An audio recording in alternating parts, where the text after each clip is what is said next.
it's very different from, you know, like Europe or North America or anywhere else. Okay, please go ahead. Go on, Saurabh, yes, please. Yeah. But just saying that with your permission, I think, you know, if we can start the meeting today, because we have enough participants. If there are more, I can allow them on the fly. Okay, so well, first of all, welcome everybody. Thank you, Saurabh, for getting us all together. And today we have a kind of like a next step, which I think in a minute, I let Saurabh to kind of introduce the agenda and also, you know, the points we want to discuss and kind of move forward. If there are any comments from previous meeting, anybody has any comment or any kind of last minute thing that you felt that you wanted to say and you didn't have time to say, or anyway. So again, once more, welcome everybody. I see there are some new people I haven't met. So Saurabh, if you let us, maybe why don't we let everybody introduce, or briefly just say hello. And for people who may join us, you know, new people, perhaps say a couple of words, you know, what do you do, where you're from, etc. Just kind of brief introduction. Sure, sir. Sure. I think, you know, let's do a little ice breaking. Okay. So we can start on, you know, like I see here we have Dr. Ho. We'll start. So anybody just raise your hand and just say hello and maybe kind of give us a brief introduction, please. Maybe yeah, okay, go ahead. Okay, go ahead, yeah. So, hi everyone, I'm Norpisah. I'm the Registrar of University Malaysia of Computer Science and Engineering. And we are located in Cyberjaya, very close to Kuala Lumpur. It's a private, a young private university, and we focus on computer science and computer engineering programs. Welcome. Thank you. Yeah, my name is CK. I'm from Cyberjaya as well. I'm from Multimedia University, just across the road from Norpisah. So I'm so I'm the Vice President taking care of academic matters and international relations. So yeah, so nice to. I couldn't make it in the last meeting, but this is my first meeting in this focus group. So nice to meet all of you. Yeah, thank you. Welcome. And hi, I'm from Malaysia too. I'm Tanbir. I'm teaching at secondary school in Sri Hartamas. I'm a head teacher and I'm teaching English language. Welcome. That's wonderful to have a different kind of perspective on things. Hi everybody, my name is Amit Paul. I'm with WAC. I'm the one of the GDAs of WAC. I'm also an associate professor of artificial intelligence and big data analytics at St. Joseph's College, Bangalore, India. Nice to meet all of you. Welcome. Well, I'm glad you joined us because I know there's a lot of development, sort of high tech in where you are in your region.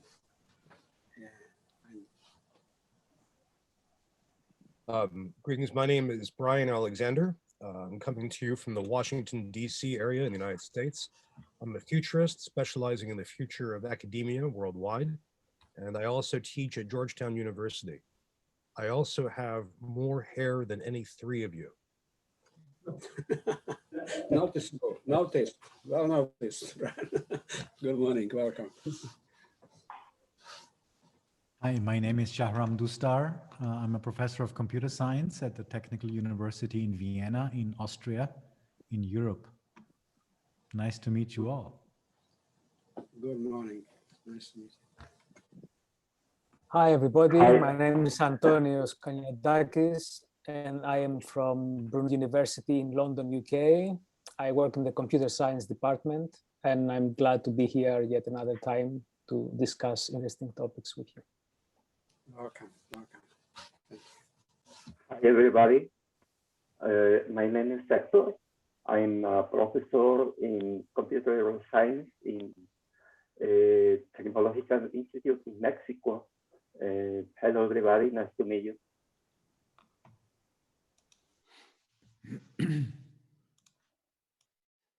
I think we're getting down to the bottom of the barrel. Hi, everybody. This is Rob Gibson from a rather boring part of the Midwest United States. I recognize some of you from our first meeting. Welcome. I'm a director of technology at our university, but I also am an affiliate faculty member in our graduate instructional design and technology program. Thank you. Morning, morning. Hi, my name is Bryan Mulligan. Sorry, I got disconnected there as soon as somebody said blackout. We never have blackouts, but we just got one. So I'm connected again by phone now. I hope you're hearing me okay. I've been a lecturer since 1984 in civil engineering and computing, and always experimented with learning technologies right in the 80s onwards, but went full time into it from about 97 and became a distance learning developer. So we have about 50% of our students are now online distance learners due to a program I started in about 2002, and I'm now interested in making higher education cheaper and more accessible. Welcome, welcome, Bryan.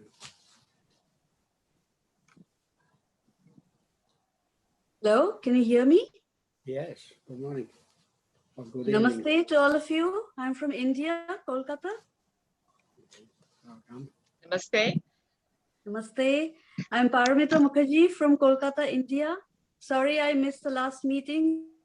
Today there were a little bit of disturbance, but I successfully joined the meeting. I'm basically an education administrator catering to professional development of working professionals in the technology sector. Part of my job involves, incorporation of AI in the higher education, focusing on skill development, quality, and incorporation of international courses. And as I can see from the previous meeting brief, you guys can hear me, right? Yes, Yes. I can. Yeah, I was just going through the last meeting brief and the video which you had shared. What I inferred is this council is trying to build up a platform which is a one-stop shop for all target group of learners from KG to PG, including educators, be it freelancers or administrators or faculty. So basically it's going to be reach to teach with ease, and most importantly, an open source integrated with other resources, and affordable, which is the most important thing.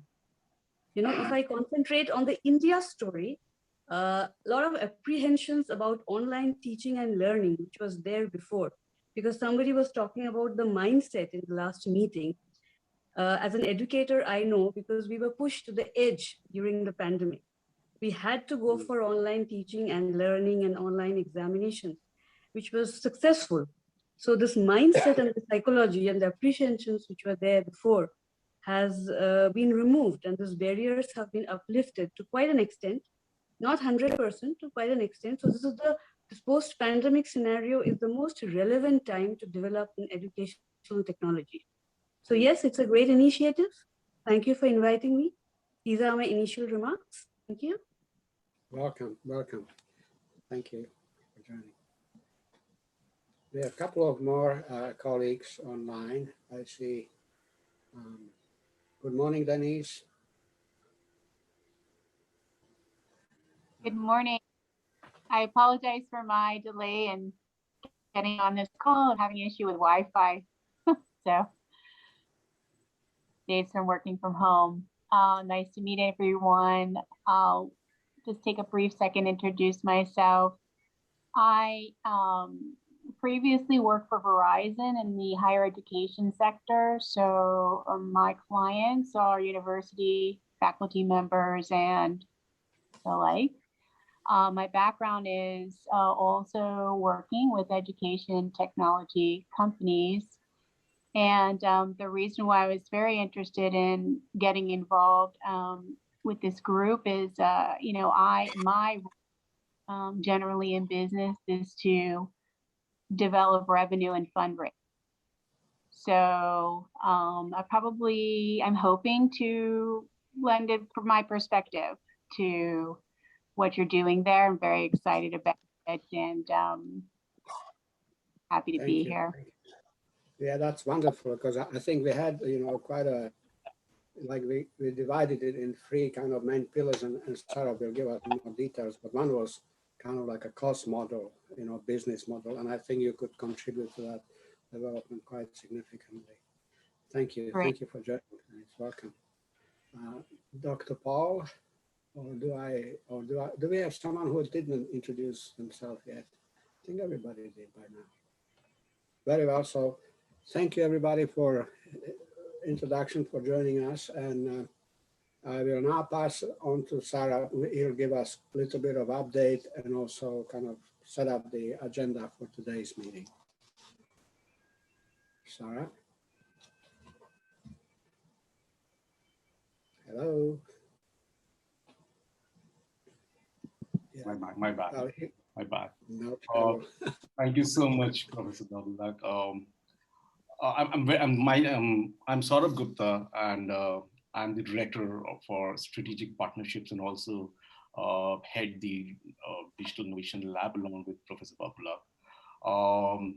And I'm a digital enthusiast. That's what I call myself. And I have been into EdTech for the last 10 to 12 years, more than a decade now. I'm sorry I have a bad cold, but I'm also very grateful that we're not meeting in person. It's a virtual meeting, so we're following all the social distancing. So without much ado, let's start the meeting. Let me share my screen, and I'll quickly take you through what's the agenda of the meeting today. Some of those who are a little new to the group, just an overview, like, you know, what we are trying to do here is, so World Assessment Council is not just about creating EdTech. World Assessment Council believes in online education, believes in education that can go digital. So we say that we celebrate digital. Now, in that process, we understand that we need to have the right EdTech. And unfortunately, it's a very skewed landscape. We have discussed that last time. I'm sure everybody would have gone through the presentation. It's a big opportunity, of course, but it's also a great responsibility on all futuristic and digital enthusiasts and like-minded educators like us to build the EdTech if we have the capability and the resources and the ecosystem to do that. Unfortunately, like we always say, educators, the EdTech that they're using today was not built for them. It's still a broken process, and we're just trying to fix that. So welcome to this group. Heads up, someone? Yes, yes. Can you see my screen? Oh, wow, thank you. Very well. Got it. So as you can see, so we discussed last time that, you know, we're going to build EdTech, and we divided the whole EdTech. And when we say that we're going to build one dashboard for everything that educators would want, we divided this basically in online classrooms, online courses, which is like, you know, intelligent LMS, online examinations, all kinds of examinations which can be done online, because that's basically the suit. Assignments and proctoring is essentially a part of delivering your examinations and assessments. So we'll keep it like, you know, classrooms, online courses, and online exams. So as part of the first piece, we are going to be discussing online examinations and proctoring today. To just give you an overview, there's a technology team which has been working on building this. So it has been 18 months, over 6 developers who have been working on this tech, and, you know, we had been having these meetings earlier as well. But now is the time that, since we've already launched the first version, which includes just the online examinations and proctoring around the world, and as I said last time, we already have about 96 universities using it across the world. So this meeting is essentially to evaluate the key features that we have built on our online examinations platform, which is going to be part of the whole suite that's going to be launched in 90 days from now. So I'm just going to give you a little overview of the online examinations and proctoring. We'll have the feedback post that. So I think my presentation is going to be like max 25 minutes. Post that, we'll have feedback, and then we'll discuss what's going to be discussed next on 3rd March, and then suggestions for greater impact. So for online, when we talk about online examination and proctoring, a few things which, and we have seen most of the tools. Unfortunately, when universities or professors and educators and teachers, when they go online, it's primarily just using some or the other version of a Moodle or an LMS, which completely lacks in enabling them to conduct their examinations online. When I say examinations, it's beyond just MCQs. If we talk about Google Classroom or any other tool that exists, which is free or otherwise, you will see that most of them would empower you to do MCQs or objective examinations. So you can have a question, have 4 options, and answer. And even in that, there are a lot of scenarios, which you cannot generate. Like, for instance, I'm giving you a small example. Like, for instance, there's a question, 4 options, and then instead of having 1 mark for the whole question, you want to have different marks for every option. This is just one possibility. These are one of the many possibilities that we had when we discussed building this product with so many educators. But these are so many things, and we call them innovative controls. So of course, first of all, most of the examination solutions which are available, they lack in empowering faculty and educators in doing all kinds of exams, objective, subjective, even audio and video exams. A lot of universities today are using audio and video tests in their pedagogy for training and for greater outcomes. Because with video, we understand we can basically track a candidate's performance way more than what happens, because we interact with people. When we talk about real learning, we don't ask them to write. We talk to them. We speak to them. And that is one major aspect which is missing in our university and higher education, and even K to 12 or whatever. So I think that is an important piece, and how some of the universities, and I'll talk about some pilots that we have done over that, and it has given some amazing results to those universities and institutions. Of course, we'll talk about proctoring. When I say proctoring, we understand that the likes of Honor Proctor, and there's so many proctoring services. The first thing that when I talk to an educator in the US or in Americas or let's say in Europe, the first response that I get is that is very expensive. In fact, a lot of you would agree that there are a lot of universities who have implemented proctoring on their examinations, but the cost of the proctoring has been transferred to the students. And that's a very shameless exercise for a university to do, because you cannot really afford that infrastructure. Fortunately, which is a good sign for all educators, that proctoring of the technology is not expensive at all. I mean, like, if you really, and we have built a very strong AI around proctoring. I'll give a little demo of that.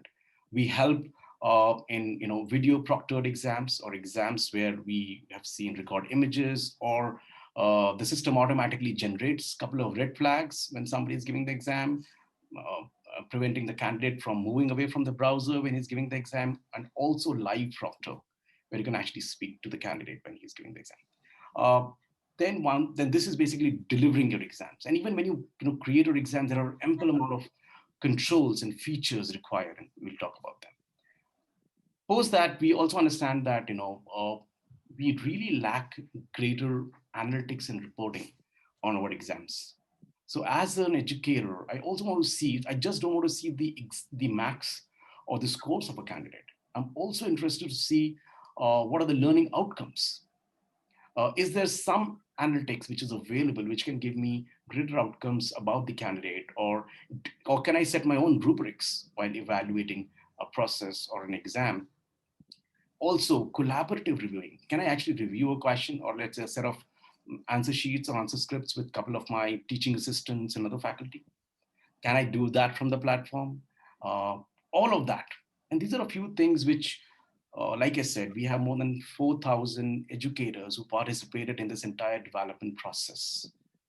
And they have been telling us, okay, can we do this? Can we do this? And can we do this? And of course, for a development team to oblige everybody would be like, becoming a genie for everyone. Of course, that cannot happen, but we prioritized. we realize, okay, what are the key things which are going to benefit all educators in general? So we have built that. Then of course, enrollment and scheduling, how do you enroll your exams and all of that. And then other piece is essay type exams. Why I have kept this separate? Because that is one of the biggest challenges. One of the biggest challenges, how do you roll out your essay type exams? Where the candidates have to write, have to draw. How do they take those exams on mobile when they do not have devices or additional devices to draw something? Can they take that on a piece of paper, and how do they submit? Do they create PDFs of their answer scripts and then upload? Is that a breach? Because because we have seen a lot of issues. We've seen what's the problem with check, and we have seen what's actually happening. So all those issues, how do we actually empower essay type exams was one of the key concerns, and we have built something around that. And of course, it's a never ending thing. So we call this like assessments engineering. So we have deployed AI, of course. We have been building our own machine learning on a couple of things. So we have been training our system to assist the educator. For instance, the AI would help the educator understand that, okay, hey, you have used this question so many times. So let's say an educator or a teacher has a pool of questions. The AI will tell them that, okay, this question has been used in your last 5 exams. So the repetition or the imprints on that question is very important, because that will also give them an idea. For instance, when they create, let's say, a pool of questions, sometimes when you're creating your exams, you may duplicate a question, and that has happened a lot, even in paper-based exams where the same question gets repeated. So that cannot happen here, because the system will immediately tell you, hey, you have a duplicate question. So you can delete that automatically. Also, there could be scenarios wherein, Sorry, I can't hear you. You can't? Okay, everyone, can't you hear me? Am I audible? Everyone? Can you hear me, everyone? Saurabh, we lost you for a couple of seconds. Okay. Please do. Examinations, where students are having all these connection issues. And how do we actually be more flexible in terms of our rules and regulations for the examinations? So it's not only about proctoring, but about being flexible, about giving students the special circumstances, for them to handle the online exam. I agree. I mean, this is very often, you have like less, as far as technology, less privileged sectors of people. And indeed, what, like in, say, some places we take it for granted, we lose internet for 5 minutes and it's a disaster, but some places don't have internet for days. And so I agree that this is something that should be, kind of part of that curriculum, part of the, if you like, contract, that if there is a lack of access or lack of technology, there must be some provision to make sure that students can continue successfully learning, and also being aware that they have not been forgotten or they have not been, disfavored because of lack of technology. But sometimes, interestingly, it happens to students who are in the area where, the Wi-Fi links and everything is supposed to be, like 90% perfect, but technology fails us sometimes when we really need it. So those are the real situations that we have been facing for the last year, since the pandemic. We talk about those students who are in the area where they are not privileged to the internet and so on, but even students who are privileged, they do have problems sometimes. So I think I agree that we have to move away from the proctored exams to more of the authentic assessment, where we have to trust students and so on. But when we say trust, we have to define what is our trust, because, for example, in our experience, we do find students answering by downloading from the internet some of the answers. So, we have to have extra, what they call actions when marking, for example. We have to use a lot of turning in system and so on to check whether, the answers are ready, students' answers, or those downloaded. Because for our university, we have been doing like some open book kind of questions for students to do the exam. But those were the issues, the real issues that we are facing. Well, I think Saurabh mentioned, and I let the platform, colleagues to comment, because you raised a couple of very interesting points. But I remember, like myself, during my first degree, we had an oral exam.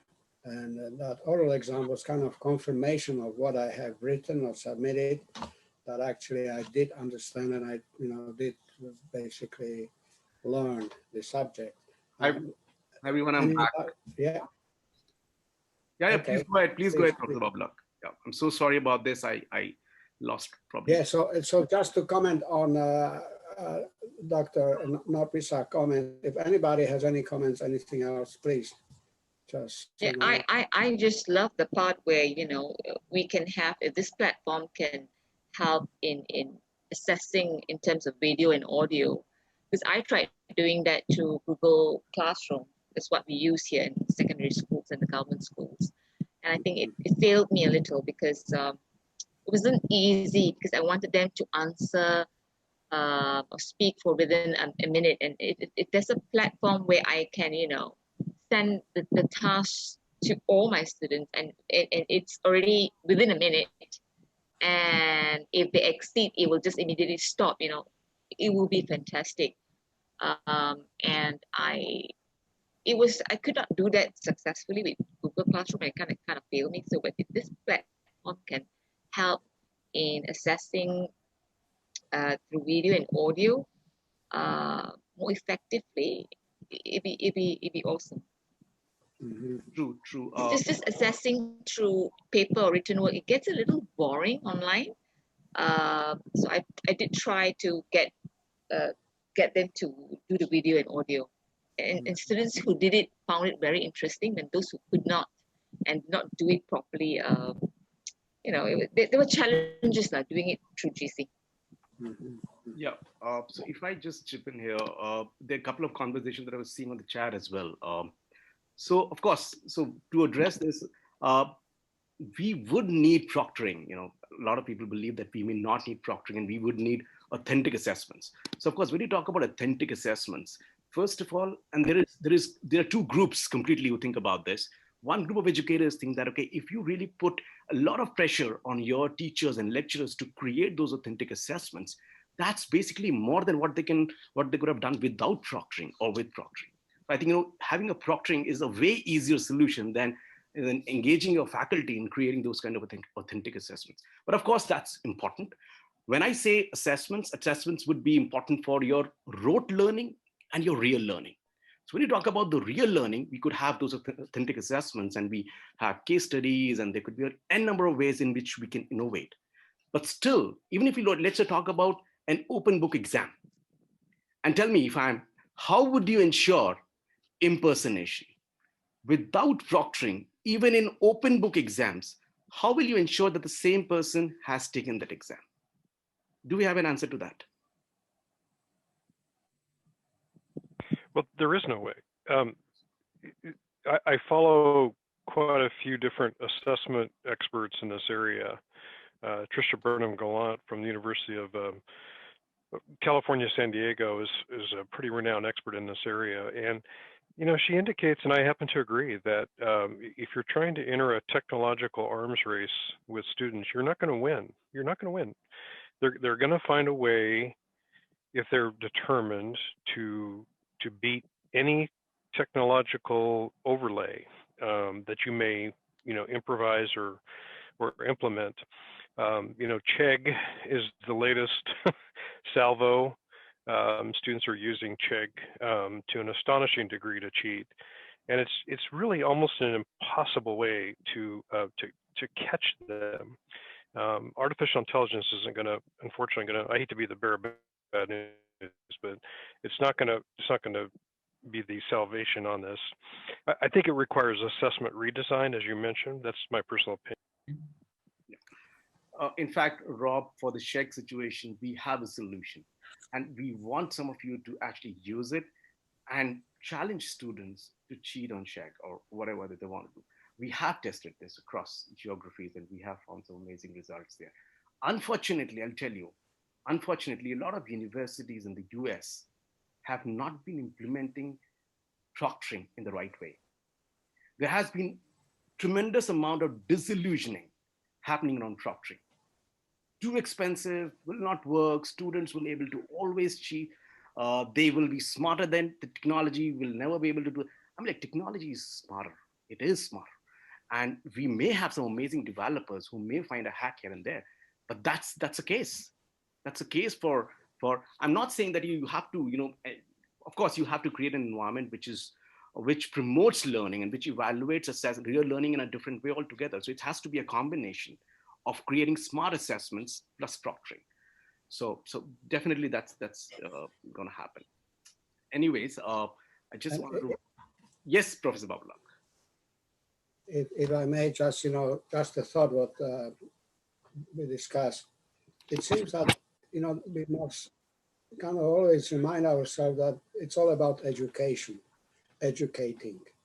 And part of that education is also character building. And, so in other words, it is challenging, but yet we need to also think of some ways of promoting that kind of culture of honesty and integrity and rigor, so that the young people, the future decision makers, future whatever, scholars, engineers, scientists, that they really are decent and honest and serious people.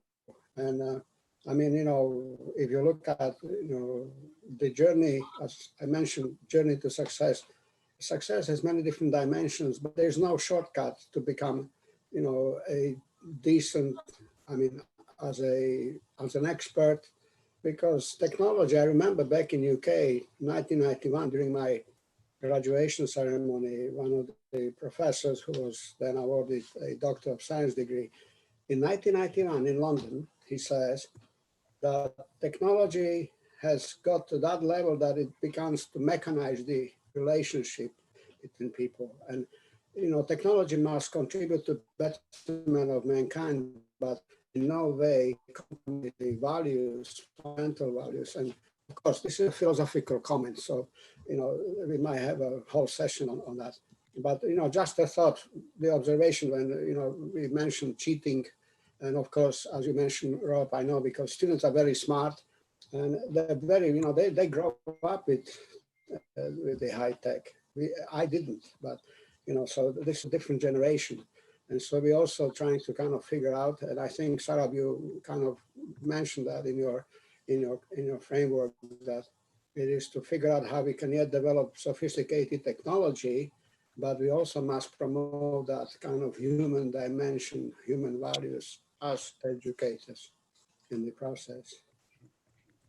So I think the more that we can tap and nurture authentic project-based assessment structures for our online learning, that is going to be, I think, going to be the way to blunt this this surge in academic dishonesty.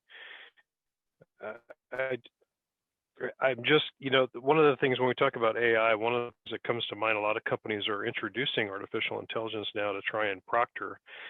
The problem for anybody who's worked with those technologies, I think you'll appreciate the fact that it throws a lot of false positives. For example, when a student has their camera on and they're in a familial, very small household situation with grandma and grandpa and what have you, and if somebody walks by the camera nonchalantly to go to the kitchen, the system will flag that as being something suspicious, and suddenly now that student is flagged as possibly cheating.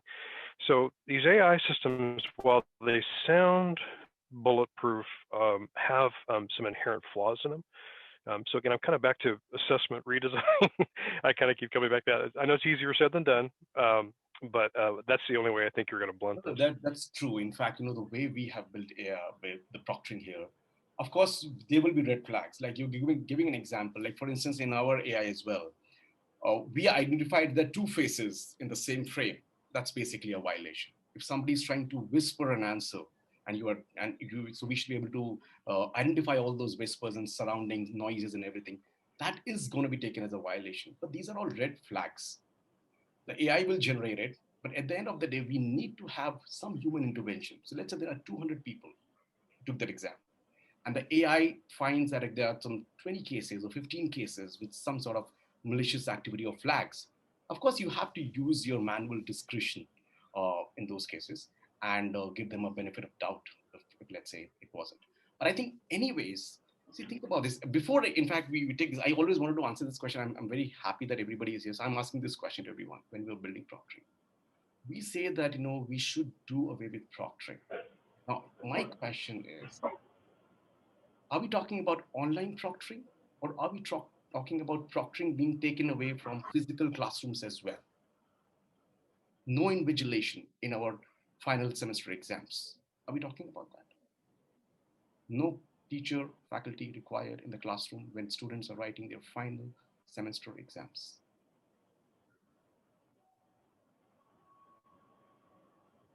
Well, Saurabh, just perhaps just a brief comment that two dimensions in class and online, kind of two different modes. And of course, in class, I remember back in UK, proctoring is essential, and and also there is a kind of students are aware of that, so they kind of get basically all set mindset in the e-learning environment, as Rob mentioned and other colleagues, and that you have technology, students have evolved with this whole environment, and we also have to make sure that we don't increase the level of stress. In other words, as you mentioned, if the grandma moves behind the students taking an exam and this AI system sounds the alarm, students going to go get stressed, and then performance decreases dramatically. So there has to be kind of very gentle balance.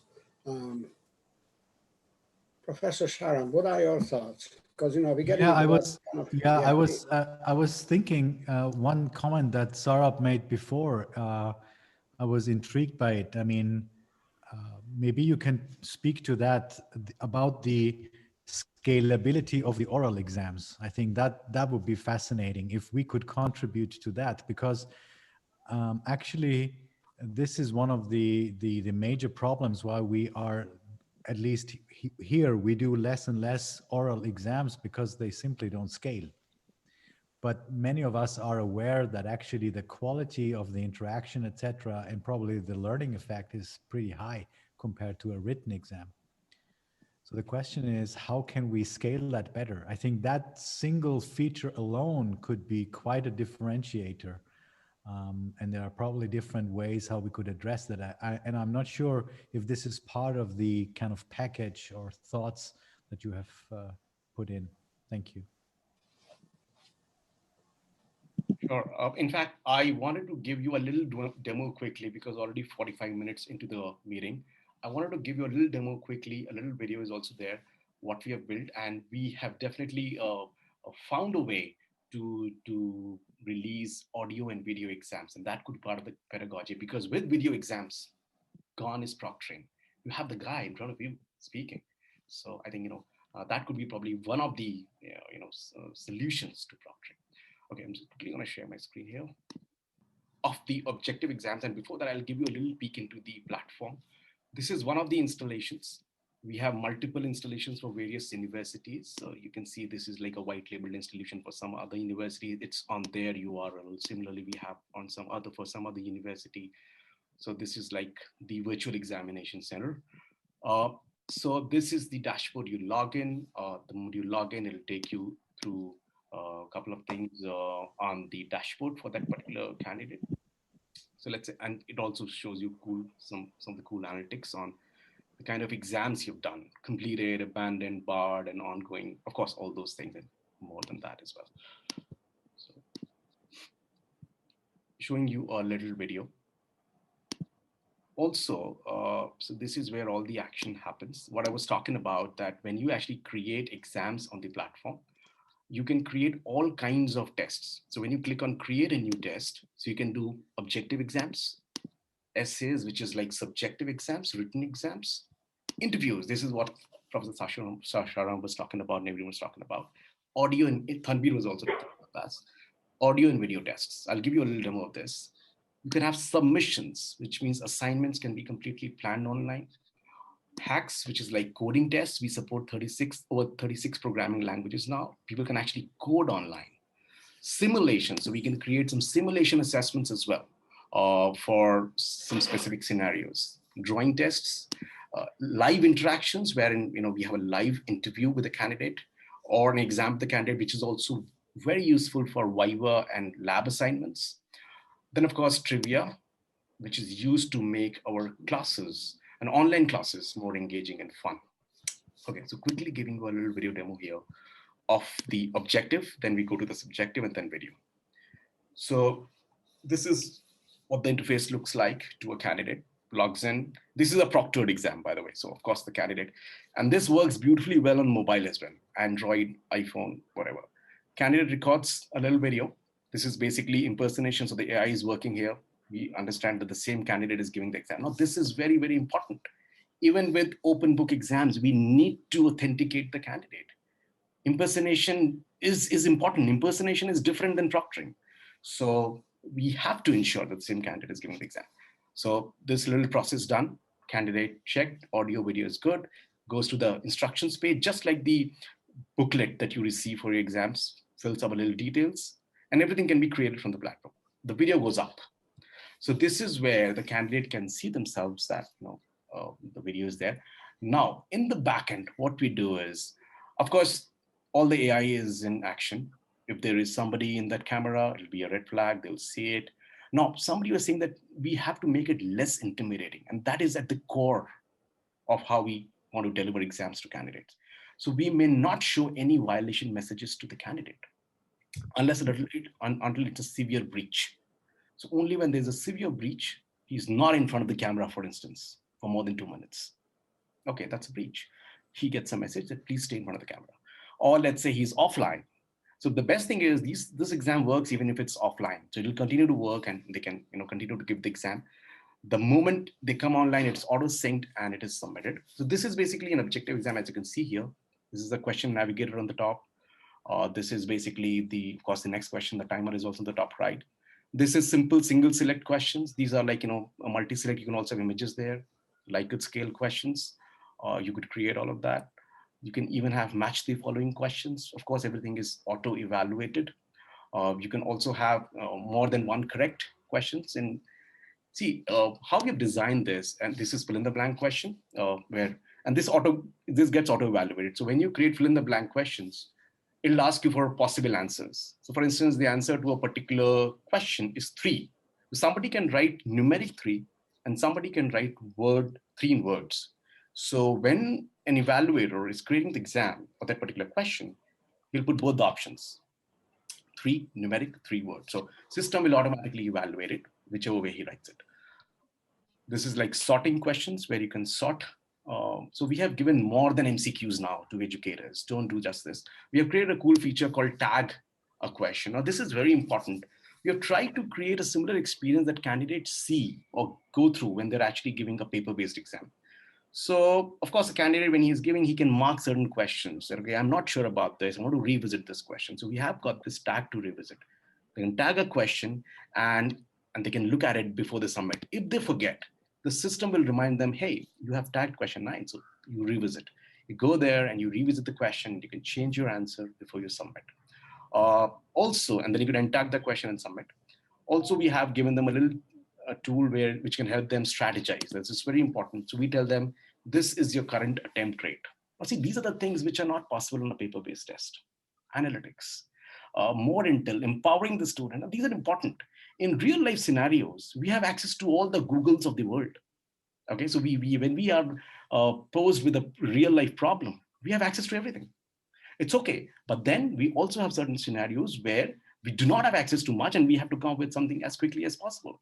So I think, the mind should know how to perform. Somebody says proctoring and all these environments could be intimidating. An examination process in itself is intimidating. Forget about proctoring. So the point is, and I think it's good because because most of the times when we perform in real life, these are all intimidating situations, very hectic situations, very difficult situations, and you have all the pressure in the world from the professional, the personal life. So I think it's early on that students and they learn how to perform under pressure. So that's also one of the views of a lot of educators around the world, but I think it definitely holds a lot of value and ground here. So this basically helps them to strategize. It tells them what is the current attempt rate, and in order to attempt the whole exam, this should be the recommended attempt rate. We also give them access to the other features and other information which is important during the exam. They click on finish, and the whole video of 1 hour or 2 hours gets uploaded in less than a minute. And we have tried this on the worst internet speeds in the world. We've tried this everywhere. I mean, like in every country, basically. So basically it works pretty well because what we're doing is we're not actually uploading the whole video in the end. Everything happens on the server side and also on the client side, basically on the client side. And what happens is we upload packets of information every couple of seconds. So, and so we have built this video streaming technology ourselves. And it took us like 3 to 4 months to master that, so that the solution works on very, very bad internet speeds. So very basic mobile phones, like, those mobile phones and Android phones, which are less than even $100. So it works even on them. Of course, video gets uploaded and all of that. So this is basically objective. And yeah, so it works pretty well on mobile as well. That's the mobile view of the whole exam. So rolling out your, objective exams, which are auto-evaluated. I call them auto-evaluated exams because they can generate the scores right then and there, percentile, percentage, rank, whatever. And they can take them from the mobile as well. Next is the most important piece, which is the essay-based exams. And this is where I wanted to show you a couple of things here. So what happens in an essay-based exam? Now, the candidate has to write an answer. And you can see here what happens on our system. So now the candidate has to write a particular answer. Think about scenarios where the candidates have to write equations. They have to solve mathematical equations, economics, and all of that. And there's a lot of diagram which has to be created. How do we do those kinds of examinations? So what happens here, when the candidate is giving the exam, let me show you the interface first. Yeah, this is the interface basically. So we always have, this is the question area and this is the answer area. And this answer area could have any input. For instance, it could have simple objective inputs. It could have written inputs. It could have a file or a video or an audio, even a coding test or something. Anything can be put in this answer area. Now here, the candidate can write. Of course, we give them one of the best editors and they can type and do whatever. But of course, it's not really easy for candidates. They're not researchers. They're not used to writing those papers with all those symbols and all of that. It's not easy. It's not fast also because you have to perform in a time-bound situation. So what happens? We ask the candidates, okay, take it easy. You solve it on a piece of paper, especially those ones where you have to add a diagram. So if you can write in that answer, you write, no problem. But when you have to add a diagram, just click on add diagram. You draw the diagram on the piece of paper, hold it to the camera. You hold it like this to the camera, take a picture, click like this, and that diagram gets embedded into the answer area. Now that's one way in which they can upload. The other way here is, and of course the same thing works from mobile as well, so they can simply do that. All this while, proctoring is not breached. So we are still recording the candidate, or the video of the candidate. When he's writing, he or she is writing, we can see that the candidate is writing. And this is what we have done. We have implemented this for over 2 million students in the last 7 to 8 months. And we have come across all scenarios and cases where people think it was a breach and people think we could have done it better. All those suggestions have been implemented. And we're still making it as better as possible and making it a great experience, not only for educators, but also for candidates. This is not a tug of war. That's my question. The point is, if you make proctoring and exams a tug of war, of course, somebody is going to win. It is a win-win for the faculty and for the students both. So we have to create our assessments with that frame of mind. So what happens here is, like, when the candidate is, so you can simply scan. The other solution that we have is the way we connect. So this is a very important thing. Faculty would also like to see, so normally what is happening currently is that people are asking students to create a PDF from their answer sheet. And that's why so many scanner apps have been downloaded probably in the last few months. Why? Because candidates solve it on a piece of paper, scan their answer, the scanner will generate a PDF, and then they upload the PDF. Sometimes they have to share the PDF over an email. So of course, that's how written exams are happening across the world. Now here, of course, one way is the candidate takes an image and submits. The other way around is that when he clicks on add diagram, he gets a QR code generated. And then what will happen is he will scan that QR code from his mobile. And when he scans that QR code, and of course, we also have built in a little app for specifically essay-based exams. Of course, candidates need to download that. They download that app. They scan the QR code for every question. And when they're doing that, and whatever that they have written on the piece of paper, they scan all those documents for every question. So let's say you have a question, you solve it, and you just want to submit for that question, not for the whole exam, because then it's going to be very difficult for the faculty to figure out this question was for which particular question. So mapping would be very difficult. They scan that particular QR code, scan and upload. So that is something where you have no breach. You're not asked to access any file on your system. You're not even asked to access any file on your mobile, and you simply scan. And the way you connect your WhatsApp on web.whatsapp, just scan, it connects, simple as that. Similarly, we have connected mobiles now to this. Well, why this is important is because a lot of times students are not able to take that image properly. They're not able to hold it to the camera. From mobile, it's easy, but even from mobile, because the front camera is on, it will not create a good experience that the candidate has to switch to the rear camera to take the image or scan the document. Because you can scan the document only from the rear camera, not from the front camera. But this is also a technical challenge. So in that case, we thought that, okay, we'll give them a little app. If they're taking it from mobile, they simply scan, get submitted, done. The front camera is anyways doing the proctoring. If they're doing it from the laptop, and if they find it difficult to scan the documents and upload, and we don't want them to have a breach, this is the way in which they upload the answers to the system. So when they click on that, the file will start showing up here. And that file, let me show you how does that file look. So that file will look like this when they upload the PDF. So, yeah, okay. Yeah, let me take you here. So you basically save a screenshot, right? Yes, so the scanner is, yes, of course, it creates an image, but it's a high quality image, and I'll show you that. Yeah. Basically here, you see. So you also don't run into potential viruses, etc., because you just did it live. Absolutely. You can see the system generates all of that. And when you review the answers,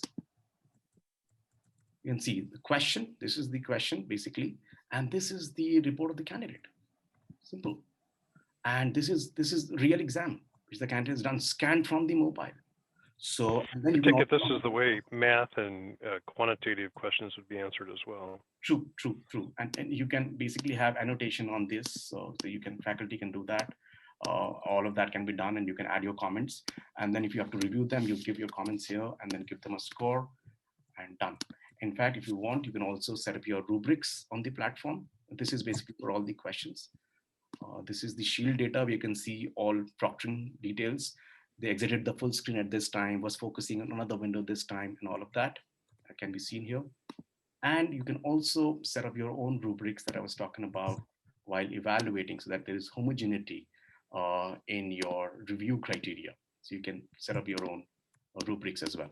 What are the key parameters on which you want to evaluate that candidate at that particular answer? So that's one setting that can be done quickly.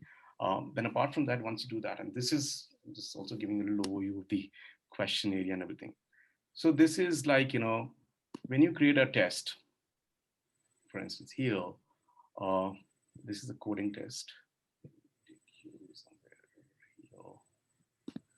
So this is, okay, let's go here.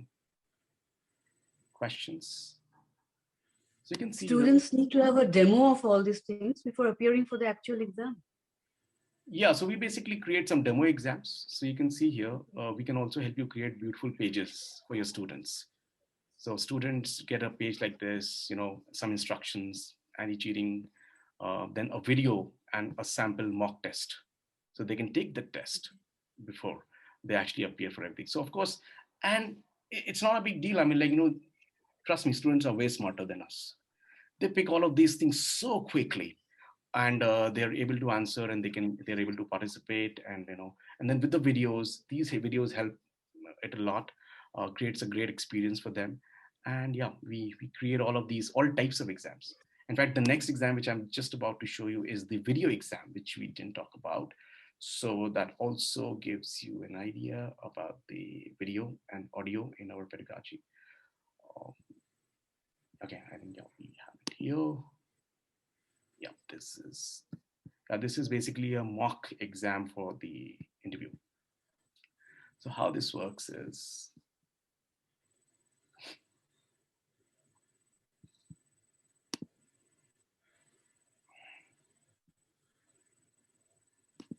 so again, the candidate will go through the whole process and everything, and you know, we ensure that the same candidate is giving the exam. Now, this looks like this. This is what I was talking about. This is always the question area, and this is an HTML editor. So you can put anything here. You can put image, you can put text, you can put video also. Like, you know, in fact, you can also go live and stream yourself when you're asking the question. That's what happens in the labs. So we empower a lot of people to go live with their labs and ask questions to all the participants here in this area. So even that is possible. So this is the question area. This is the answer area. And this is where the candidates will record. If it is an audio test, they will simply record the audio. If it's a video test, they will record the whole video. So something like this. So they will click on start recording, and they can start recording themselves. If they want multiple attempts, if they're not happy with it, they can reset it.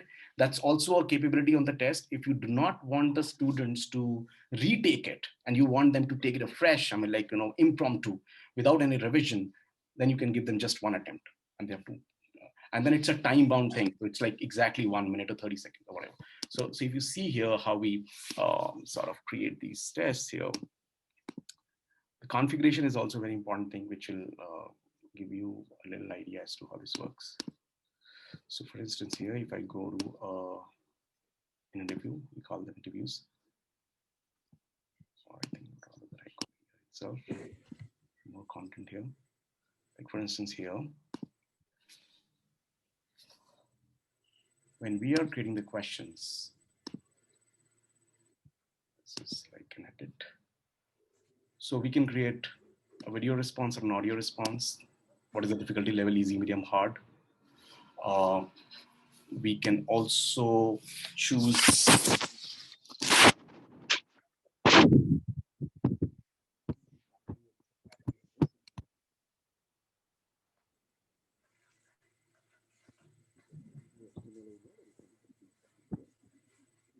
we lost the voice sound.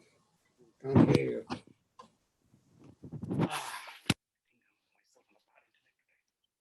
Is it better now? Yeah. Can you hear me now? Yeah. Okay, fine. So this is basically what you can set up your time and everything for that particular test. If you look at the reports for the audio and video tests, so you can see them here, how they would appear. So this is the question, and this is the video of the candidate. So basically, I have a pressure, but I also secured some internships. I have 3 internships. So which and I can also comment on the timeline itself. Okay. At this point, this comment shows up here. Then I can download the whole thing as a PDF, the entire report, or I can also download the whole thing as an Excel. Now, one thing which is it's a cool feature is collaborative reviewing. So let's say if I want there's, let's say, 168 people who have taken this exam. Now, I want these 5 to be evaluated and reviewed by some other faculty. I'll simply come here and click on review request. And I'll choose some of the faculty that, okay, you have to review these people from this time to this time. I set the deadline, I send them a request. And that faculty will only be seeing these people when he goes to, or he or she goes to his or her requests. When they go to their request, they will see, okay, this is the request raised by this person. I have this deadline, I have to do it. They simply click on view and they'll be able to see the report of the candidates they have to evaluate. And then they can start evaluating them there itself. We also have like, a flow where they can see different kind of tests put together, like objective exam, a written exam, a video exam, a coding exam. I mean, like whatever, various combinations could be created from a specific, from different tests, and we call them flows. And basically these are a few things that you can do when you, in terms of, creating the shields. This is where you can set up your proctoring. In one step, you can set up your proctoring for that exam. So if you disable this, all the proctoring is gone. If I want this exam to be proctored, I enable lock and track, which means now the candidate cannot move away from the browser. I can even set the maximum number of violations. If I say I can make it like 20 violations, that means 20 times we'll allow him to make violations. After that, he's going to be barred. Sometimes we say that, okay, there could be some, like, giving benefit of doubt to certain things. Maximum deviation time, that means for how long can he stay away from the browser when he's giving the exam, or the browser tab. So even that, so which will, disable the candidate, and which will not allow the candidates to go to any other website or otherwise, which they could have gone. Then you can enable video proctoring, and the video proctoring automatically switches to image proctoring, wherein we see the images of the candidates based on the internet connectivity of the candidate. So if the internet connectivity is not that great, the AI will automatically switch the video proctor to image proctor. So this, for the student, nothing changes because he will still see that he is being recorded. In the backend, instead of the video, we'll have the images of the candidate when they are taking the exam. We can make this auto or live. Auto means that the system is doing its job, and with live, it's like a combination of what the system is doing, what the AI is doing, and what you are doing. So the AI would look like this. Yeah, something like this, wherein you will be able to see all the candidates when they're giving the exam. And you can actually speak to a candidate. These little buttons, when you hover on any candidate. So with this button, you can actually send them, we can actually speak to them. It enables your audio. With this button, you can actually send them a message, and they will see a message as a pop-up on their screen. The proctor is trying to talk to them. And then with this, you can terminate their exam if, let's say, you find some malpractice. With this, you can show the video. When you enable your video, the video of the proctor will appear like this to the students on their screen when they're giving the exam. Now, these are a couple of things. See, anyways, these things happen, right, in real life. In a classroom, you're giving an exam, there's a faculty who is available in the exam to help you out for any query. Similar experience happens online. You could be remote anywhere in the world. It's okay. It's not like proctoring. It's not like intimidating. It's basically like somebody available to answer your queries. The person is available. The fact that the student can also reach out to the proctor. Hey, I have a question here. Simple. We're trying to create a real life experience that happens in class, and we're trying to create that online. So we ensure that that happens. But of course, these are a couple of things. We will probably have another session just on proctoring, because I understand this is a very crucial piece. We will have another session on that. So I'm open to little thoughts from everyone, because I understand we don't have much time. We have to wrap it up in 20 minutes. It's a very, very impressive product. I was really struck personally by the options that you have provided to the faculty in terms of testing options. I think I saw interview and code was another option, and maybe gaming. There was a gaming activity or something like trivia, something like that.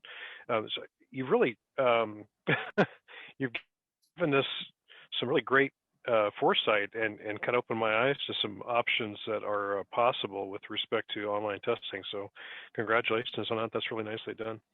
Thank you so much. I think it's a great product. Hello. Yep. Hi, Paramita. Yeah, because, in the technology sector, what I have faced personally as an administrator, candidates have to really draw all these kinds of circuit diagrams and flowcharts and all kinds of complex diagrams. So even if you provide them the best of the text editors, it really slows down their pace and they're not able to complete on time. So writing it on a piece of paper with a pen and then uploading it by scanning it is one of the savers, I feel. One of the features in your product, which I really liked. Saurabh, thank you. I think it's very nice. It's a nice product. Just have a couple of questions. The first one is that, for the essay response, right? Will you be able to integrate it with, tools for checking the originality of the submission, for example, Turnitin and whatnot? So first question, would that be possible? Yes, so we have already put, in fact, that's something that we already put in the system. We already have anti-plagiarism. So when you go to a particular question, you can run plagiarism test on it. So you do not need to turn it in the future. Okay. The second one is that in terms of deployment, a lot of institutions, universities, they have their own campus management system. They have their own LMS. So other than using this as an island tool, do you support any sort of integration, like IMS, LTI integration, or because we don't want to, many universities don't want to have too many systems to use, right? So I think integration might be something that is important. True. Of course, currently we are going to integrate. We are already integrating with a lot of LMSs, Moodles, and Blackboards and Canvases of the world. We are already doing all that integration. But the idea is the entire, what the revolution currently that we want to ride on is that we want one single login for everything. We do not want to log in into a Google Classroom or a Google Meet or a Team or a Zoom for our online classes, and to a Moodle for my online courses, and then to a WAC, VEC for my examinations. No, one single login for everything. And whatever that you can do on those platforms is what we're going to be doing here. And like I said, we are going to be building a huge community of developers. It's going to be an open source, not in that real sense open source, but in the sense that you can build apps around it, plugins around it. So every other feature that's required will be built by developers and the vibrant community which is going to be working on it. But currently, yes, we are doing integrations. If let's say there's a university already using an LMS or something, we will do the integration. We're doing that as part of the pilots. I have a question. Oh, sorry. Please go ahead. Please go ahead, Professor Dustdar. Please go ahead. No, please go ahead. Please. Okay. This is a suggestion. If the systems can be shared among us, so that we can do some testing, and then we can give our feedback, in terms of what else do we need, for example, or what are the issues that we face. It's a very, very good comprehensive system, but it's until and unless you use it, then you know what are the issues, what are the problems. So if that can be tested by at least by these committees, and then we can then discuss back what are the feedback after using the system. Maybe give us some time to try it. True. I think Ms. Norpisah, you actually nailed it. This is the exact objective of this group. What we are going to do is, because it's not my product or our product or Digital Innovation Labs product, this is going to be every educator's product. This is going to be free. Everybody who is part of WAC's Digital Innovation Lab in this focus group, you can use it to your heart's content, completely free. We have $1 million of AWS credits with us. So don't worry about it. You can use it for a month or more. Keep using it, and you can involve some of your faculty as part of the pilot. They can work with our technology team. They can also be part of some great conversations where we actually review a feature. This is not really a very in-depth conversation on a feature. It's just reviewing it overall. But I'll be very happy to run a couple of pilots, of course, completely free of cost, with more and more universities around the world to see how it goes for you. And you can please come back with all the suggestions. That's how we have built what we have built until now. Thank you. That's wonderful. So you kind of in a footnote hinted to what I wanted to ask you.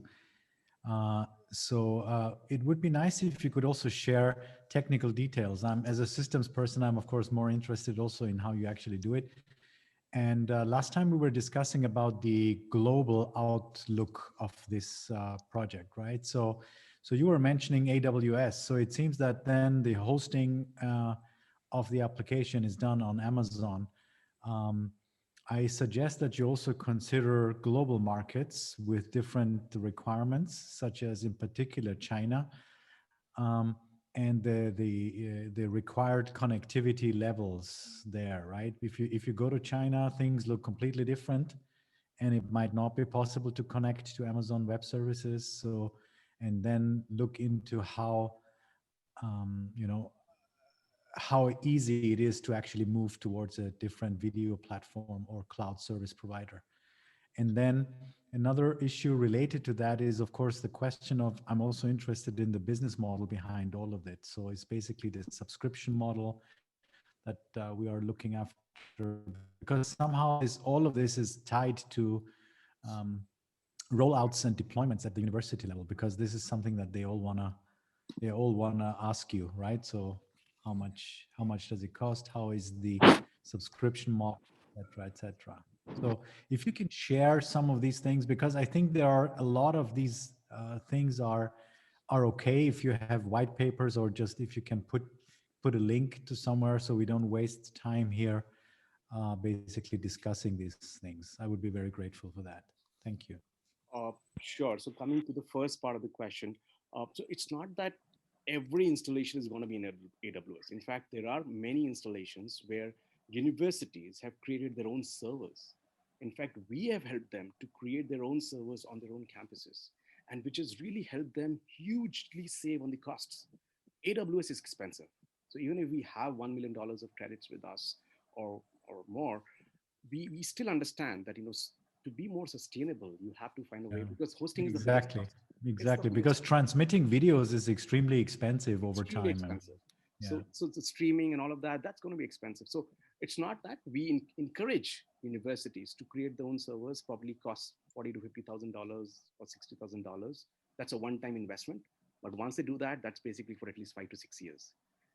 So they really save a lot on that. Otherwise, they could have spent more than 100,000 just on AWS. If, let's say, there's a university with 10,000 students and they completely go online with streaming and LMS and courses, easily they can spend anything between 100,000 to 150,000 only on AWS. So yes, here we help them, okay, to establish their own service. So that's definitely going to happen. Second, of course, we will share a couple of specs with everyone, and we can also, and of course, we'll definitely have a call separately as well to understand how we are dealing a lot of technical stuff here.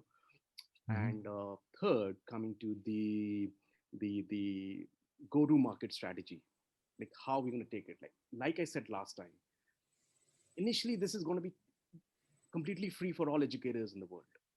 Now, and this is probably going to be forever. So an educator can come on the platform, create an account, and start using service completely free of cost. Of course, with some restrictions. So just like what Zoom is doing, we'll follow the same model. You have the tool to yourself, and you can use it to your heart's content, everything, and we'll not restrict anything. So it's not like we'll restrict proctoring, we'll give them a flavor of everything that's available on the system. But then, of course, there'll be certain restrictions. We also have to be a little sustainable. We put educators first. That's the first thing. This is not just to make money. This is essentially to empower them. Spend 1/10 of the cost of what universities have been spending and still get 10 times better than the product which they are currently using. So it's like that kind of a service and a model that we want to follow, sort of disrupt what's happening in terms of pricing, in terms of product experience. Good, very good. Disruption is good. Thank you. I noticed a product on the market currently. I did some searching called Talent LMS. Is that different than what you're talking about here? It has the same name. No, yes. Talent is such a difficult word. And in fact, it's so difficult to get SEO around it. But the product that, and this is basically initially when we started building this, we thought we'll call it Talent. Talent LMS is a different product altogether. We have built our LMS just 3 months ago. We're still testing it. The online classroom has already been built. We will give a demo probably in the next session. The next session is going to be about proctoring. Post that, like I said, we will do our sessions not on Zoom, but on our own online classrooms. So that will be a demo while we actually conduct our sessions as well. So of course we'll do that. And earlier this product was called Talent because we were building it that way. But now this product is going to be launched with a different name, and it comes from WAC. So we will disclose the name very soon, and we'll take feedback from everyone, whether you like it or not. And maybe Saurabh, do you have a feedback for something of that sort, where we can share some suggestions, because I wanted to add some points. Do you have any feedback format or something like that? Yes, absolutely. So this is going to be very collaborative. After this call, just the way we did it last time, we also had the video available for everyone to see. So we'll have the video available. And on top of that, we'll also share a little feedback form with everyone. And wherein these key features, let's say, for instance, we'll ask your feedback about the essay exam that you've seen, and the proctoring that you've seen, and other features that we just showed in the presentation. So you can rate them. What do you think about them? And then what are your suggestions, how we can really make them better? So I will share that post this meeting today. Thank you. Can I ask you, Saurabh, about the ownership of the student data and whether there is an issue with that? Because there might be a question on whether where do these data are stored and who access them, because there might be national policies about protection of student data and sensitive data. In Europe, we have GDPR regulations and stuff like that. So what kind of assurances this system provides in terms of the universities maintaining and safeguarding the data of the students? Yeah, I think it's an interesting question. So this is a question which probably the Googles or the Facebooks of the world would also face whenever we have a problem or a platform which is open to everyone, which is free. So you need to find ways in which you can monetize and stay sustainable. That's the reason probably we see ads on YouTube and Google. In our case, we are going to find 10% of the users on the platform, which are going to be like SaaS users and enterprise users, are going to fund the other 90% of the users who probably are going to be free on the platform. Coming to the data, of course, all those people who are using the platform for free, the data stays with us, but we're going to follow global compliances, GDPR compliances, and all of that, which would ensure that the data is basically the user's property, and we will explore it more because we haven't we haven't really thought about it that much, but I'm sure we will follow the global standards. How do we ensure? And then on top of that, when there is a university which is going to implement this, we would always suggest to go on a white labeled solution, which means the platform is installed on their servers. Even AWS, it's going to be their AWS. So we sort of build a bridge that connects with them, and the database server stays on their servers, and the platform is run from our servers. And we have done this for a couple of universities. So that ensures 100% sanctity of the data when they have their own white labeled installation. I think also, Saurabh, if I may add to this discussion, just a thought, kind of segmentation, or if you like, creating sectors, like you mentioned, Europe, whatever regions, and then you have within the system kind of either a level of protection, security mechanisms, authentication, some kind, that you authorization that you can say, well, we cannot really look into this sector without permission of whatever or approval of others. So, it's a very complex, but this may be the way forward. And also looking at the presentation, I noticed that the system that you presented, well done. It's a very sophisticated, it looks very smart system. So I can imagine a lot of hard work behind the scenes. but it allows for different degrees and also levels of examination. You know, like I think, like, you know, we have a secondary educator with us today. We have, you know, undergraduate, graduate, doctoral. And so at some levels, you know, you need to kind of look at, because one way of examination may work for, say, so there are different, if you like, dimensions for examination at different levels of education degree. So I think that that is interesting, and we can also look at it. But I also wanted to invite, and I don't know if we mentioned this cost model and, you know, kind of things.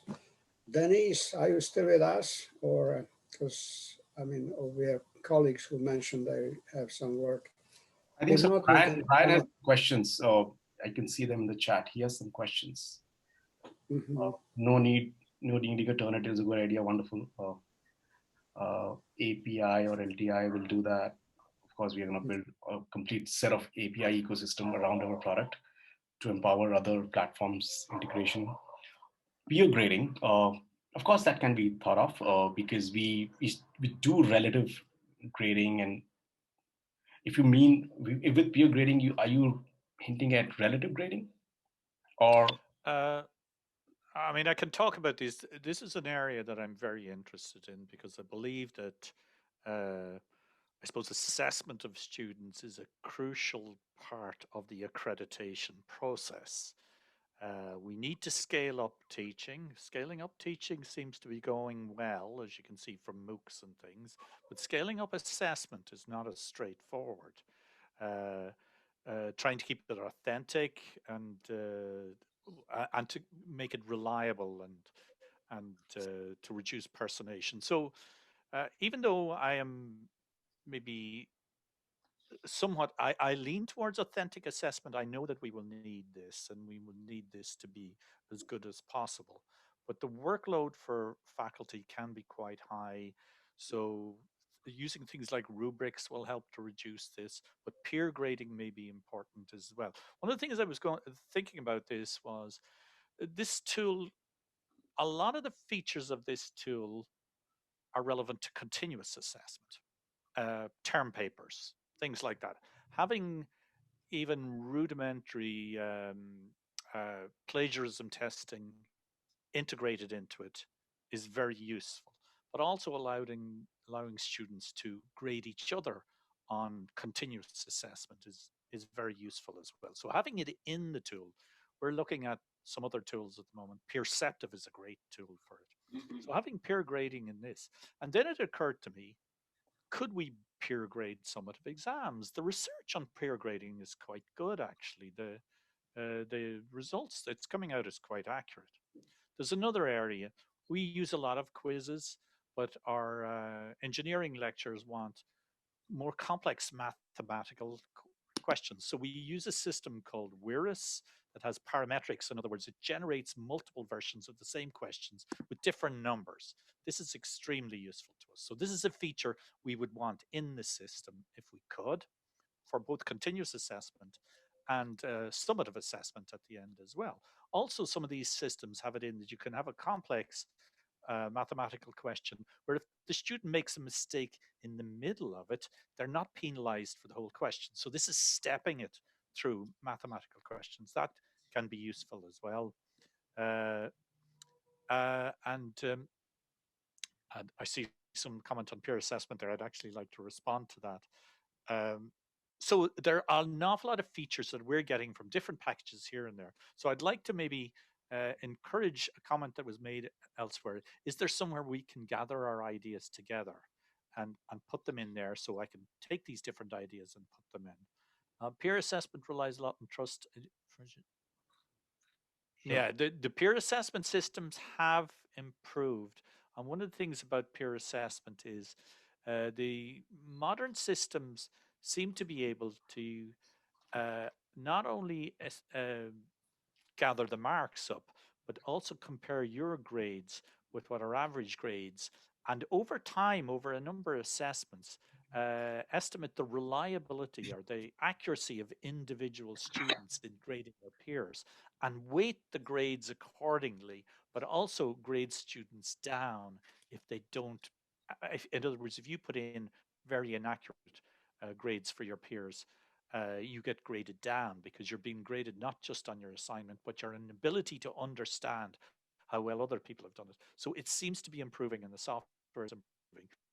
And when I say bring in peer grading to a tool like this, I mean sort of world-class peer grading, whatever the best practices are in peer grading at the moment. So we'll have that fight another day, Antonio.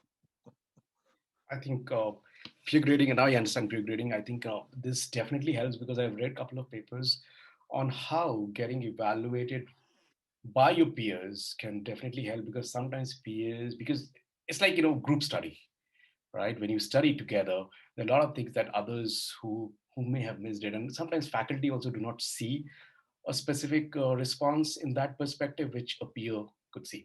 So I think, that definitely helps. So just trying to ask you, does this help in, and we can work on this, like you said, we can make it more sophisticated and we can follow global standards of peer grading. So let's say if I want this candidate to be evaluated by some of the peers, so we can choose this guy and we can invite one of the friends to review it. So it's just the way we are inviting other faculty to review. So, and they get a deadline to review that and submit. So does that? Well, the system that I'm looking at the moment, that I'm testing at the moment, I've actually given some peer grading assessment out to students at the moment. Mm-hmm. It automatically groups the students. Okay. Even when you set the assignment, you set the date for submission. Mm-hmm. You set the date at which peer grades are to be completed, peer assessment is to be completed, and then you set maybe a time to release the result, or if you want, you can manually release the result. The system will automatically find other students to grade. The grades will be double blind. This is all built into excellent peer. Now, it's not trivial to build the peer assessment, so it's not like you're going to just add it on, but I am thinking your system would be very useful for continuous assessments as well as, but peer grading is an extremely valuable feature in continuous assessment, not only in reducing the workload of the faculty member, but also in exposing students to other students' work and making them think more clearly about how work is graded. They learn a lot from the process as well. So I would say if you're building a roadmap for the development of this product, I would certainly encourage you to include peer grading. And I think there's more to it than people realize. So do look into it properly if you are going to do it. Sure. I also wanted to say something about this. I think this peer reviewing is very similar in nature, like what people do in research and scientific conferences. And there is a very successful platform out there, many out there, but I personally think that easychair.org is pretty good.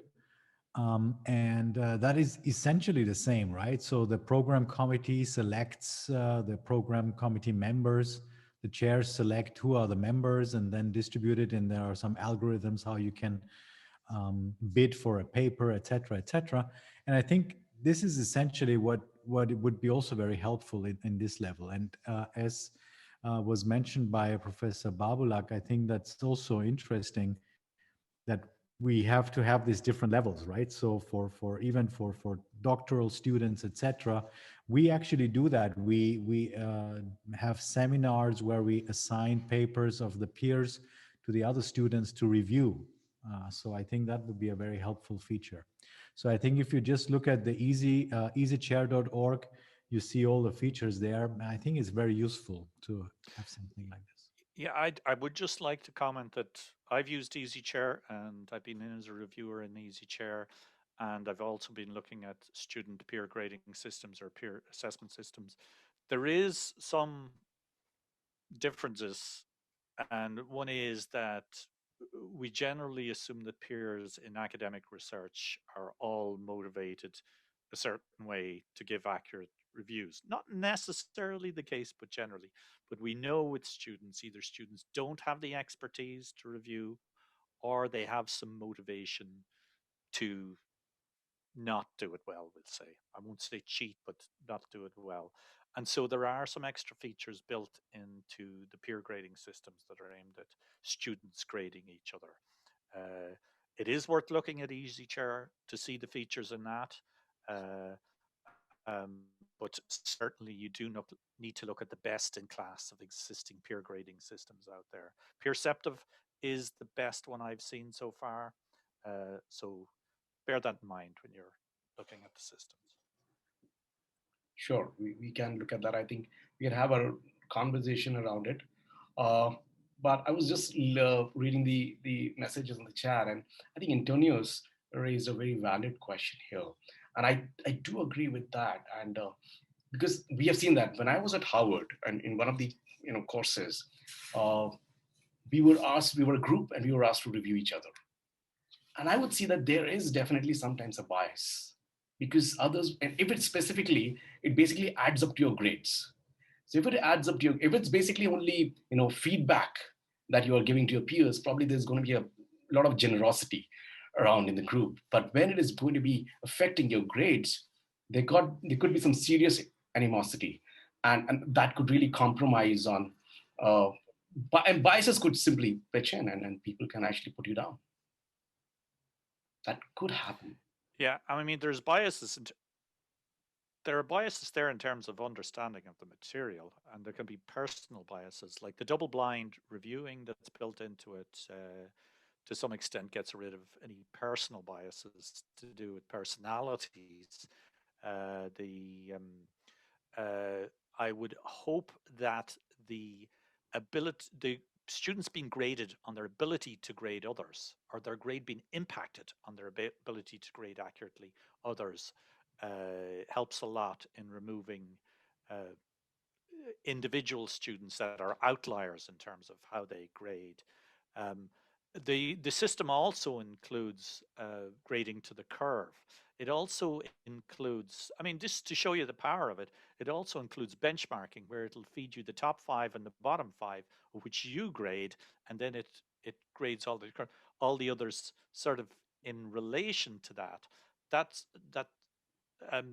Those types of features, those are the types of features that improve it, sort of continuously improve it, and make peer grading work better. And as I say, those are the type of features that you need to be aware of.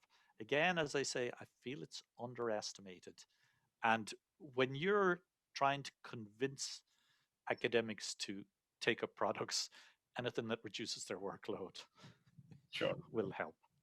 But I think we can definitely consider that, and we can look at it. Like I said, we're not really here to criticize a particular model of assessment, or let's say typically something what educators believe. We are here to facilitate that. So maybe we can incorporate that as a feature, think more about it, give more thought to it, and then start building it. Yeah, can I also I would just like to add, I think in the K-12 group, peer grading is underused, and something that I want to use more with my upper secondary students. And having this feature in this platform, I think it will really bring about peer grading, introducing peer grading more into the K-12 group. As currently it's underused, and I see a lot of value in it myself. And also I want to ask, Saurabh, will there be, because I see there are a lot of features in the platform, will there be like demo videos accessible to us and how to use these features? Yes, of course. We will share a couple of demo videos as well. Okay. I can also engage a team with every group, with every college or university which participates in the pilot, which is going to handhold and train your immediate group, which is going to be participating in the pilot. So just let me know and I'll facilitate that. Right, thank you. Thank you. Thank you. So sorry, I have to switch off my video as well because my daughter is sleeping. No I've turned off the lights. Well, if I may, I mean, it looks like we had excellent presentation and most valuable comments. Thank you, Bryan. You have kind of open another venue to explore. And of course, from the technical aspects, from, you know, as far as the learning curve. So there's a lot of steps forward. And if, you know, I'm looking at the time frame, I think, Saurabh, we are just about the time frame we have planned for today, yeah? Sure. But we've crossed it by 13 minutes. Well, anyway, so it seems that, you know, this is what happens when we get excited about the topic, and I think you made it happen. So thank you so much. I also like to invite you, everyone, who perhaps some of you may have not really commented and say, oh, I should have, or I would like to say, please communicate, send, maybe you can open a discussion board of some kind, you know, somewhere where people can comment, ask questions. And this could also formulate our next meeting. So we kind of can start meeting with kind of looking at the comments that we got, you know, in the last 14 days. And also as far as the demos and always learning and exploring the system, this will be also part of improvement, because you did mention this is an open platform. So there's a lot of, you know, like Bryan, you know, we would love you to maybe kind of work with Schahram and kind of give us a bit more, you know, technical ideas on that peer reviewing. And also, you know, like we mentioned, the PhD examinations, because the world has changed and we, you know, we see what's going on. Numbers are getting better, and yet there's a lot of other things. So this is a ongoing. So I think we are in the time frame that we really can contribute to, you know, that generation of young learners. So Saurabh, I want to say thank you to your team. Thank you personally for excellent work. And thank you everybody for joining us and most valuable comments that you presented. And we look forward to see you then in 2 weeks' time. Saurabh, your last comment. Sure. I think, you know, we had some amazing feedback. And like you said, like I mean, like it keeps getting exciting. So that's why we already overstretched by 14 minutes. But I really value everybody for giving your time. And thank you so much for being so patient. And thank you for giving your wonderful ideas and suggestions. This is our product and we'll build it together. So thank you so much for your time. And I will share all the details and minutes of the meeting very soon with you. Thank you. Stay healthy. Thank you, Professor Babulak. Bye-bye. Thank you, everyone. Thank you. Thanks, folks. Thank you. Thank you. Thank you. Thank you, Bryan. Bye. Good night for us here. Bye. Yes, good night from Malaysia. And wonderful morning coming.